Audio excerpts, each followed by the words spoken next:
எதுக்கு பெரம்பூர்ல சென்னையில் முதல் மீட்டிங்? தலைவர் அவர்களுக்கும் பொதுச் செயலாளர் அவர்களுக்கும் ஒரு முக்கியமான பணி நேற்று கொடுத்தாங்க. தமிழகம் முழுவதும் தேர்தல் கண்காணிப்பாளர்னு சொல்லிட்டு தலைவர் அவர்கள் நேரடியாக பொதுச் செயலாளர் அண்ணன் ஆனந்த் அவர்கள், செங்கோட்டையன் அவர்கள், நான் முதற்கொண்டு ஒவ்வொரு மாவட்டத்திற்கும் பொறுப்பாளர்கள் நியமித்து அந்த மாவட்டங்களில் சென்னைக்கான பொறுப்பு தலைவருடைய கட்டளை, பொதுச் செயலாளருடைய அறிவுறுத்தல், சென்னையுடைய வெற்றியை எப்படி தலைவர்கிட்ட நம்மெல்லாம் கொண்டு போய் சேர்க்க போகிறோங்கிற ஒரு முதல் பணியை நேற்றிலிருந்து தலைவர் எனக்கு முதற்கொண்டு இங்கே இருக்கக்கூடிய ஒவ்வொரு நிர்வாகிக்கும் கொடுத்துருக்கிறாரு.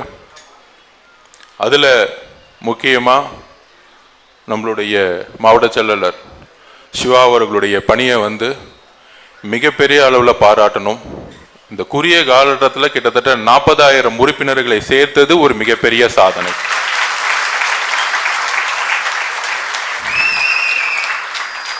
எந்த விதமான பொருளாதார பின்புலம் இல்லை. அண்ணன் சொன்ன மாதிரி ஆட்டோ ஓட்டுநர் கூட இங்கே மாவட்ட செயலாளர். நமக்குள்ள சாதி கிடையாது, மதம் கிடையாது, ஆண் பெண்கின்ற பிரிவு கிடையாது. அப்படி ஒரு அழகான கட்சி. ஏன் முதல்ல பெரம்பூர்ல மீட்டிங் அப்படின்னு பத்திரிகையாளர்களுக்கும் சரி மக்களுக்கும் சரி நேற்று அனௌன்ஸ் பண்ணாங்க. ஏன் கூட்டம்? அண்ணன் நான் அதிகமாக படம் பார்த்ததில்ல, ஒரே ஒரு படம் தான் பார்த்தேன், அந்த ஸ்போர்ட்ஸ் மூவி. இப்போ கூட சொன்னார் பிகில். பிகில் ஒரு கேரக்டர் பிடிக்குமே, என்ன கேரக்டர் உங்களுக்கு? அவ்வளோதான், அதுக்கு தான் வரேன். அதில் ஒரு பாட்டு பாடிக்கிட்டு காரில் அமைதியாக போவோம், கரெக்டா? அமைதியாக போயிட்டுருக்கோம். அப்போ அந்த டிரைவர் அண்ணா சொல்லுவார், அண்ணா நம்ம ஆளுங்கள்லாம் அடிச்சிட்டாங்கண்ணா, நம்ம ஏரியாவிலே அடிச்சிட்டாங்கண்ணா அப்படின்னு சொல்லும்போது அப்போ சொல்லுவார், வண்டி அவங்க இடத்துக்கே ஓட்டு.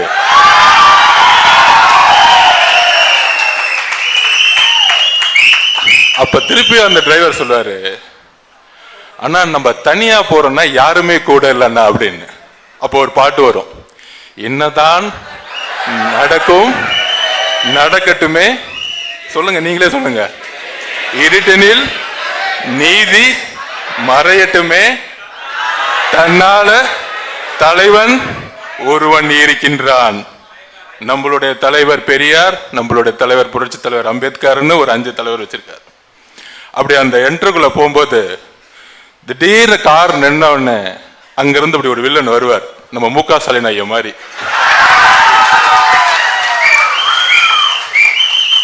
பக்கத்துல ஒரு புள்ள நிக்கும், இப்ப இருக்க புள்ள மாதிரி. அண்ணா அப்ப சொல்லுவாரு, தொக்கா மாட்டிக்கிட்டாருண்ணா தனியா அப்ப கரெக்டா அந்த கால் திறக்கும் போதே ஒரு 5 பேர் பறந்து போவாங்க. அந்த மாதிரி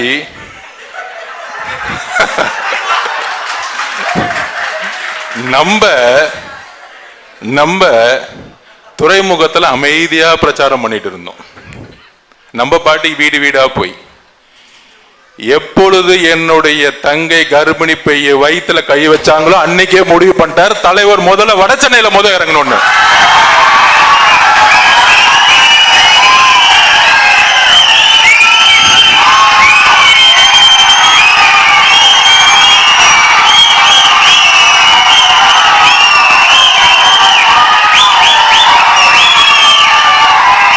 எங்க தலைவருக்கு சும்மா அந்த அறிக்கை விடுறது, இந்த ட்விட்டு போடுறது, திடீர்னு ரோட்ல ஒரு போர்டை பிடிச்சிக்கிட்டு இந்த போராட்டம்னு சொல்லிட்டு செட்டிங் பண்றதுலாம் பிடிக்காது.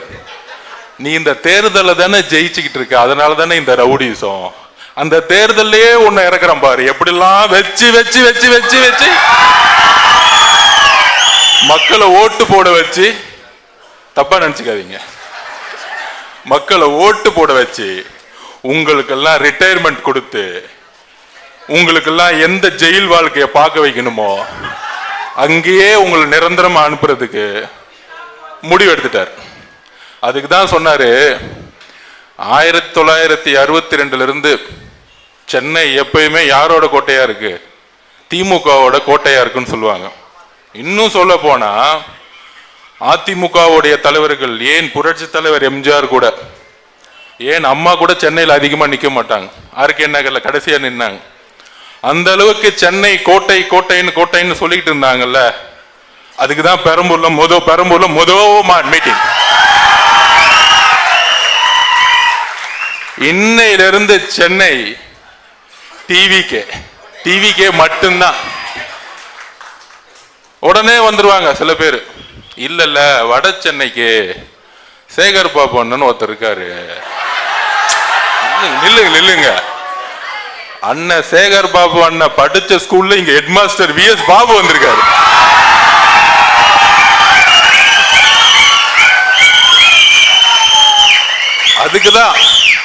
அதுக்குதான் நம்ம தலைவர் இறக்கிட்டே இருக்காரு. நீ எதெல்லாம் கையில் எடுப்பியோ. அண்ணன் பேசும்போது பாருங்க, வட சென்னையோட பாச பேச ஆரம்பிச்சாரு. நமக்கெல்லாம் அந்த பாச புரியாது. பொதுச்செயலாளர் பாச சொன்னாங்க, நீங்க உத்தரவு கொடுன்னு நான் பாத்துக்கிறேன்னா சேகர் பாபனுக்கு புரியும். பாத்துக்கிறேன்னா என்ன மீனிங் அப்படின்னு. நம்ம அறவழியில தான் போறோம். நீங்க எந்த பொருள் எடுக்கிறீங்களோ அதே பொருள் எடுக்கிறதுக்கு நம்ம VS பாபனுக்கு தெரியும். ஏன்னா வட சென்னைனாலே ஒரு தவறான கண்ணோட்டத்தை திமுக உருவாகிருச்சு.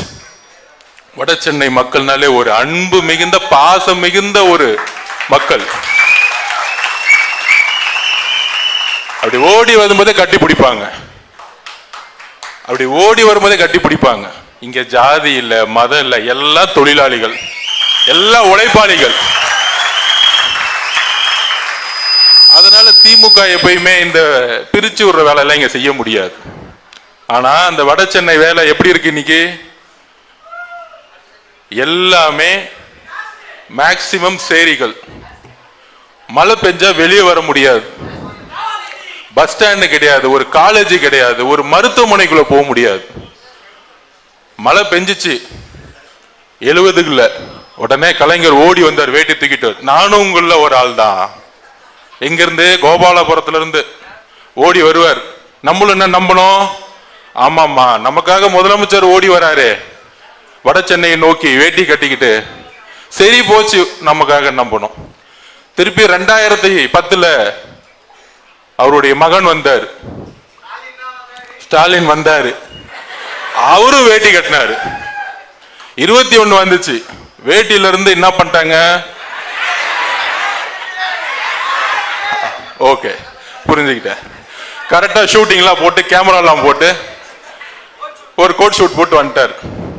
சரி, அவர் தான் வந்தான்னு பார்த்தா அவர் பையன் வந்துட்டார். அதுக்கப்புறம் அவர் டிஷர்ட்டை போட்டு என்ன பண்ணிட்டு இருந்தாருன்னா, ஏதோ ஒரு கம்ப்யூட்டர் ரூம்ல உட்காந்துட்டு கம்ப்யூட்டர் டைப் பண்ணிட்டு இருக்காரு.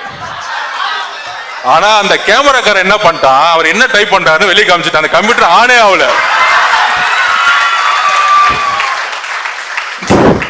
கம்ப்யூட்டர் ஆணையாவாம டைப் படிச்ச துணை முதலமைச்சர்லாம் இங்க நமக்காக துணை முதலமைச்சரா உட்கார்ந்துட்டு இருக்காங்க. அப்ப வரங்க. அப்ப உடனே வட சென்னையில ஜெயிக்க முடியுமா? சென்னையில ஜெயிக்க முடியுமா? நான் அண்ணன் கிட்ட ஒன்னு சொல்லிக்கிறேன். இன்னைக்கு இருக்க சூழ்நிலை எப்படி இருக்கு? அரசியல், ஐயோ திமுக பெரிய கூட்டணியா இருக்குப்பா, 13 கட்சி இருக்கு, இன்னொரு 10 கட்சி ரெடி ஆயிட்டு இருக்கு, குட்டி குட்டி கட்சி எல்லாம் ரெடி ஆயிட்டு இருக்கு. நான் வேணா இந்த கட்சி ஆரம்பிச்சவங்களுக்கு ஒரு கோரிக்கை விடுக்கிறேன். தயவு செஞ்சு ஒரு 10 நாள் யூடியூப்ல எங்க தலைவரை திட்டுங்க. நேரா கூப்பிட்டு ஒரு பேக்கேஜ் கொடுப்பாங்க, செம்ம பேக்கேஜ் கிடைக்கும். அப்படி 1 கோடியில ஆரம்பிச்சு 100 கோடி 200 கோடி 300 கோடி.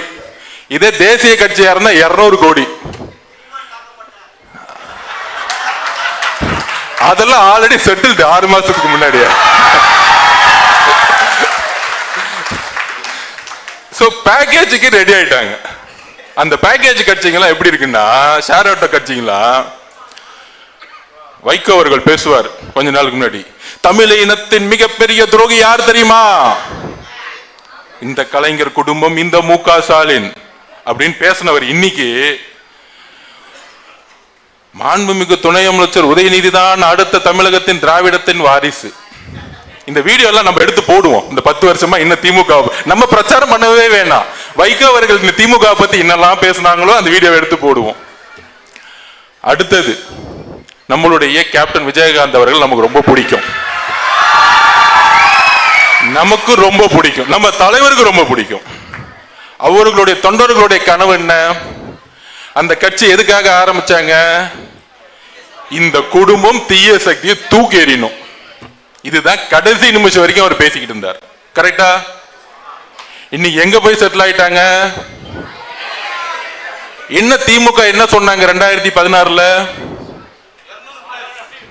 கேப்டன் கேப்டன் சொல்றாங்களே, என்ன சொன்னாங்க? கேப்டன் கேப்டன் சொல்றாங்களே, தண்ணி அடிச்சவன்லாம் கேப்டனா? கப்பல்ல போறவன் தான் கேப்டன். இது சொன்னது யாரு? வடிவேலு சொன்னி மு.க. ஸ்டாலின் சிரிக்கிறார் அதை பார்த்து. நண்பர்களே, உண்மையாக சொல்லுகிறேன், கேப்டன் விஜயகாந்த் அவர்களுடைய ஆன்மா சாந்தி அடையவே அடையாது. இதை பார்க்கும் பொழுது அப்ப இந்த கூட்டணி எல்லாம் மக்கள்கிட்ட போய் ஓட்டு கேட்டா ஓட்டு போடுவாங்கன்னு நினைக்கிறீங்களா? ஏன் ஓட்டு போட மாட்டாங்க தெரியுமா? இந்த 13 பேர்ல இருக்கவங்க சில பேர் நல்லவங்களா இருக்கலாம். இப்ப அண்ணன் திருமாவளவன் பெரிய விமர்சனம் வைக்க முடியாது. என்ன கடைசியில் அவர் நம்மள திட்டிட்டு இருக்காரு, நடிகர்கள் அரசாள முடியுமா, நடிகர்கள் ஆட்சி பண்ண முடியுமா? அது நம்ம கிடையாது, உதயநிதி பா சொல்லிட்டு இருக்காரு. என்னடா கடைசியில என்ன கூட்டிட்டு இங்க நிக்க வச்சுட்டீங்க, அடுத்த உதயநிதி முதலமைச்சராக இருக்கீங்க தெரியுது அப்படின்னு அவங்க கட்சிக்குள்ள இருக்கிற பிரச்சனை. அது நம்மளுடைய கம்யூனிஸ்ட் சகோதரர்கள் சாம்சங் தொழிலாளர்கள் போட்ட முதற்கொண்டு அரசு பண்ணி தூக்கி உள்ள போட்டாங்க. அப்ப இந்த கட்சியில் இருக்கவங்களுக்கு ஒற்றுமை கிடையாது. காங்கிரஸ் அதுக்கு மேல, அங்க ஒரு 4 பேர் டிவிகேன்னு சொல்லுவாங்க, ஒரு 4 பேர் திமுகன்னு சொல்லுவாங்க. அப்ப கட்சிக்குள்ள ஒற்றுமை கிடையாது. அங்க இருக்கக்கூடிய தொண்டர்கள், நேத்து கூட ஒரு அதிமுக மாவட்ட செயலாளர் என்கிட்ட பேசினார். இப்ப கரண்ட் இருக்கிறவர், ஒரு 8 வயசு பொண்ணு, சரி 8ஆம் கிளாஸ் படிக்கிற பொண்ணு பேசிட்டு இருக்கும்போது அவங்க அப்பா சொன்னாராம், அம்மா ஜனநாயகன் படம் ரிலீஸ் ஆகல. அப்ப அந்த பொண்ணு சொல்லுதான், 8ஆம் கிளாஸ் பொண்ணு, அப்ப ஏன்பா கவலைப்படுறீங்க, மே மாசம் அண்ணன் முதலமைச்சர் ஆனவன படம் ரிலீஸ் ஆக போகுது. 8ஆம் கிளாஸ் படிக்கிற பொண்ணுக்கு தெரியுது, வேற யாருக்கு தெரியணும்? அப்ப கேக்குதான், அப்பா அம்மா டிவிகேல தலைவருக்கு ஓட்டு போடுறேன்னு சொல்லிட்டாங்க, நீங்க யாருக்குப்பா போட போறீங்க அப்படின்னு கேட்டிருக்காரு. இவர் இபிஎஸ் ஆன்னு கேட்டிருக்காரு. உடனே அந்த பொண்ணு சொல்லுது, நான் முக்கியமா இபிஎஸ் முக்கியமான்னு கேட்டிருக்கு. இதெல்லாம் உண்மையா நடந்துகிட்டு இருக்கு. உடனே மாவட்ட செயலர், அதிமுக மாவட்ட செயலர் சொல்றாப்ல, நீதாமா எனக்கு உலகமே. அப்ப சத்தியம் கொடுப்பா, இந்த தாட்டி நீ தான் எங்க தலைவருக்கு தான் ஓட்டு போடுவா அப்படின்னு. நம்மளை பார்த்து பிஎல்ஏ மீட்டிங் இருக்கா, மெம்பர்ஸ் இருக்கான்னு கேட்கிறாங்க. இங்க 8ஆம் கிளாஸ்ல இருந்து நமக்கான மெம்பர்ஸ் உருவாக்கிட்டு இருக்காரு நம்ம தலைவர். இதுதான் கள அரசியல் யதார்த்தம். இன்னொன்னு அதிமுக அப்படி இருக்கு, இந்த பாருங்க, முக்கியமான தலைவர்கள் அண்ணன் விஎஸ் பாபு அண்ணன் ஏன் தெரியுமா வந்தாரு? அவர் சொல்லல, ஆனா அவரை பத்தி சொல்லக்கூடாது. அதிமுகவுடைய கரண்ட் மாவட்ட செயலர் அவர், அங்கிருந்து வெளியே ரிசைன் பண்ணிட்டு வர்றாரு. எதுக்குன்னா, கொளத்தூர் தொகுதியில கடினமா ஒர்க் பண்ணிருக்காரு 6 மாசம். கடினமா அங்க பூத் லெவல் மீட்டிங் போடுறது, பகுதி மீட்டிங் போடுறதுன்னு பயங்கரமா மீட்டிங் போட்டு அங்கிருந்து ஆர்கே சுத்திட்டு வந்திருக்காரு. திடீர்னு தலைமையில இருந்து ஒரு கால், இல்லண்ணே கொஞ்சம் கொளத்தூர் பக்கம் போவாதீங்கண்ணே. அவருக்கு புரியல, ஏன் கொளத்தூர் பக்கம் போக கூடாது, அதுதான் திமுக அதிமுக செட்டிங். ஏன் முதலமைச்சர் அவர் கொளத்தூருக்குள்ள போனா என்ன, முதலமைச்சருக்கு ஓட்டு கம்மியாயிடும். அந்த ஒரு செகண்ட்ல ரிசைன் பண்ணிட்டு கடைசியில என்னையும் பொதுச்செயலாளரையும் பார்த்தார். அண்ணா நான் வரத்துக்கு ரெடி, 40 வருஷமா மாவட்ட செயலாளர், ஒருங்கிணைந்த வட மாவட்ட சென்னையுடைய மாவட்ட செயலாளர் எம்எல்ஏவா இருந்துட்டேன். ஒன்னே ஒன்னு, திமுகவோட நீங்க ஏதாச்சும் காம்ப்ரமைஸ் பண்ணுவீங்களான்னு கேட்டார். எங்க தலைவர் டெல்லியிலே காம்ப்ரமைஸ் பண்ணல, திமுக தீய சக்தியை எம்ஜிஆருக்கு அப்புறம் அழிக்க வந்தவர், இங்க எந்த காம்ப்ரமைஸ் பண்ணல, ஃப்ரீயா வாங்கன்னு பொதுச்செயலாளர் சொன்னார். அடுத்த செகண்டே வந்துட்டார், வேற எந்த எதிர்பார்ப்பும் கிடையாது. அதுக்குதான் சொன்னேன், அண்ணன் சேகர் பாபு அண்ணன் வெயிட்டிங், அடுத்தது உங்களுக்கு அவரை ஃபேஸ் பண்ணுங்க. அதிமுக இன்னைக்கு எப்படி இருக்குன்னா, சட்டசபையில பாருங்க, சட்டசபை நடந்துட்டே இருக்கு, விவசாய பட்ஜெட் போயிட்டு இருக்கு. அதுல முதலமைச்சர் துணை முதலமைச்சர் தூங்கிட்டு இருந்தார், அதை விட்டுருங்க, அது பாட்டிக்கு அவர் தூங்கிட்டு இருக்கட்டும் ஓரமா. நேத்து ஓபிஎஸ் அணியோடைய சட்டமன்ற உறுப்பினர் பேசுறார். என்ன பேசுறார் தெரியுங்களா? புரட்சி தலைவர் அம்மா, புரட்சி தலைவி அம்மா, புரட்சி தலைவர் எம்ஜிஆருடைய வழியில திமுக திருப்பி ஆட்சிக்கு வரணுமா? என்ன ஒரு அநியாயம்! அடுத்த ஓபிஎஸ் விக்கெட் ரெடி ஆயிட்டு இருக்கு. அப்ப எந்த அளவிற்கு ஒருத்தர் ஓபிஎஸ் இந்த பக்கம் திமுக பக்கம் போறார், முன்னாள் முதலமைச்சர், இன்னொருத்தர் டெல்லி பக்கம் செட்டில் ஆயிட்டார். அப்ப நமக்கு களம் எவ்வளவு ஓபன்.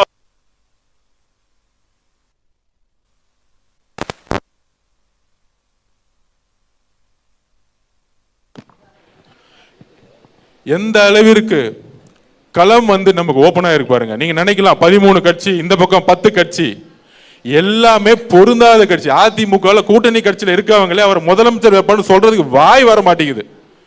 பிஜேபி இருக்கவங்க சொல்றதுக்கே வாய் வர மாட்டேங்குது. திமுக பொருந்தாத கூட்டணி. எப்பையும் தேர்தல் ஒரு தலைவரை நோக்கி தான் தேர்தலே இருக்கும். ஒரு ஸ்ட்ராங் லீடர். 2 தலைவருக்கு 75 வயசு ஆயிருச்சு. நம்ம தலைவருக்கு 51 52 வயசு தான். அடுத்த 40 வருஷம் ஆளக்கூடிய ஒரே தலைவர் நம்மள தான் அடுத்த தமிழ்நாட்டில்.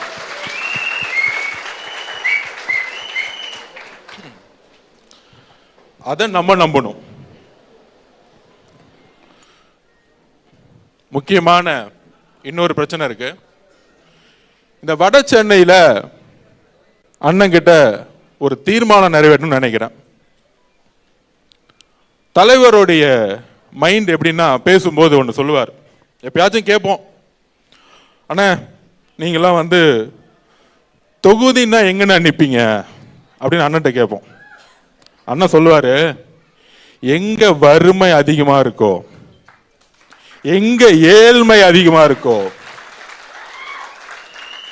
எங்க இளைஞர்களுக்கு வேலை கிடைக்கலையோ, எங்க பெண்கள் படிக்க முடியலையோ, எந்த இடத்துல சேரிகள் அதிகமா இருக்கோ, எந்த இடத்துல குடிப்பழக்கமும் ட்ரக்ஸும் அதிகமா இருக்கோ, எந்த இடத்தில் வளர்ச்சி இல்லையோ, அந்த இடத்துல நான் உறுப்பினராகி அந்த இடத்தை ஒரு சிங்கப்பூர் மாதிரி மாத்தணும்னு சொல்லுவார். அப்ப இந்த சென்னையில் அதிகமான வறுமை வட சென்னையில் இருக்கு. ஏன் இருக்கு? சென்னைனாலே வட சென்னையில் ரவுடிசம் யாரால உருவாக்கப்பட்டது? திமுகனால தன்னுடைய தேர்தல் வேலைகளுக்காக அந்த உருவாக்கினார்கள். ஆனால் நம்மளுடைய தலைவர் வளர்ச்சியை மட்டும்தான் நீங்க உருவாக்குவார். அப்ப நான் ஒரே ஒரு அண்ணன் கிட்ட சொல்றேன், அடுத்தது அண்ணன் தான் பேச போறாரு, நான் தீர்மானம் நிறைவேற்றலாம், அவர் இந்த தீர்மானத்தை வழிமொழிவார்னு நினைக்கிறேன். உங்க முன்னாடி சிவா அண்ணன் முன்னாடியும் நான் கேட்டுக்கிறேன், சென்னை ஒருங்கிணைந்த கண்காணிப்பு குழுவா போடும்போது உங்க சார்பா ஒண்ணு தீர்மானம் போடலாமா? எங்க அண்ணன் நம்மளுடைய தலைவர் பெரம்பூர் தொகுதியில் நிக்கணும் அப்படின்னு ஒரு தீர்மானம்.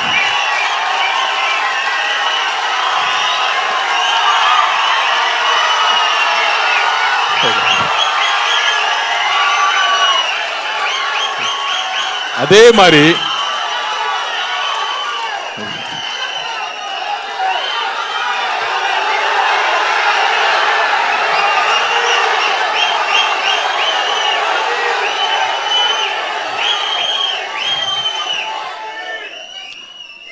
நான் இன்னும் பேசி முடிக்கலையே. அதே மாதிரி நம்ம அண்ணன் நம்ம தலைவர் கொளத்தூர் தொகுதியிலே நிக்கணும்னு நம்ம நினைக்கிறோம். ஆர்கே நகர்ல நிக்கணும்னு நினைக்கிறோம். அந்த மாதிரி வட சென்னையில எனக்கு தெரியும் அவர் மைண்ட் வட சென்னையில எங்கேயோ ஒரு இடத்துல இருக்கும். ஏன்னா இந்த 50-60 வருஷமா இந்த வட சென்னையை ஒதுக்கி ஒதுக்கி ஒதுக்கி இந்த திமுக செய்த சூழ்ச்சியை தூக்கி எறியக்கூடிய ஒரே தலைவர் நம்ம மட்டும்தான். இந்த வறுமையை தூக்கி எறியறதுக்கு ஒரே தலைவர் நம்ம மட்டும்தான். பெண்கள் எல்லாரும் படிக்க வைக்கணும், நம்ம தலைவர் இங்க வந்தாகணும். அப்ப அவர் வருகைக்கு நம்ம காத்திருப்போம். அவருடைய மனசு, நான் திருப்பியும் சொல்றேன், முதல்ல இங்கதான் இருக்கு. தமிழ்நாடு முழுசும் இருக்கு, தமிழ்நாடு முழுசும் இருக்கு. தமிழ்நாடு முழுதும் 234 தொகுதிகளும் வேட்பாளர் யாருன்னா நம்மளோட தலைவர் விஜய் அவர்கள் தான். யாரு கேண்டிடேட்டா போட்டாலும் சரி, யார் கேண்டிடேட்டா போட்டாலும் சரி, நம்மளுடைய தலைவர் தான் வேட்பாளர். ஏன்னா ஒரு எம்எல்ஏ எலெக்ஷனா என்னது, ஒரு எம்எல்ஏ எலெக்ஷனா நிறைய பேர் நமக்குள்ள ஒவ்வொரு கட்சியிலும் போட்டி இருக்கு. எனக்கு தெரிஞ்ச வரைக்கும் எந்த போட்டி எந்த சண்டையும் ஒரு சின்ன இடத்துல கூட வந்ததில்லை. அதான் தமிழக வெற்றி கழகம். அதுதான் தலைவர் உருவாக்கின கடமை, கண்ணியம், கட்டுப்பாடு. தலைவர் யார சொல்றாரோ எல்லாரும் சேர்ந்து வேலை பார்க்கணும். ஏன்னா ஒவ்வொரு தொகுதியிலும் எம்எல்ஏ உருவாக்குறது ஒரு பவர் கிடையாது. ஒவ்வொருத்தரும் வெற்றி பெறுவது யாருக்காக? அவரை முதலமைச்சராக ஆக்குவதற்காக. அப்ப நமக்கு அந்த தியாகத்தை செய்யறதுக்கு நம்ம ரெடியா இருக்கணும்.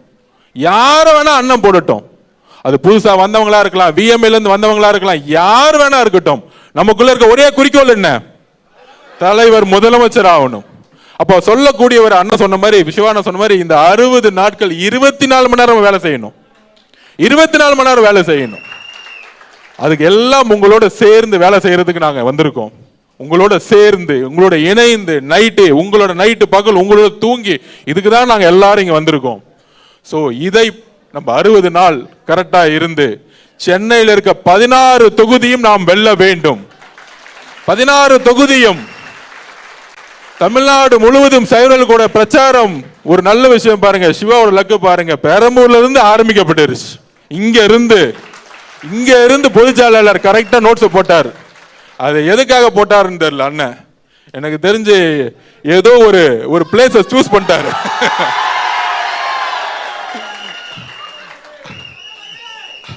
தமிழ்நாட்டிலேயே எனக்கு இந்த வாஸ்து மேல நம்பிக்கை இல்லை, ஆனா இங்க இருந்து ஆரம்பிச்ச சென்ட் ஜார்ஜ் கோட்டைக்கு போயிடலாம் எனக்கு நம்பிக்கை இருக்கு. சோ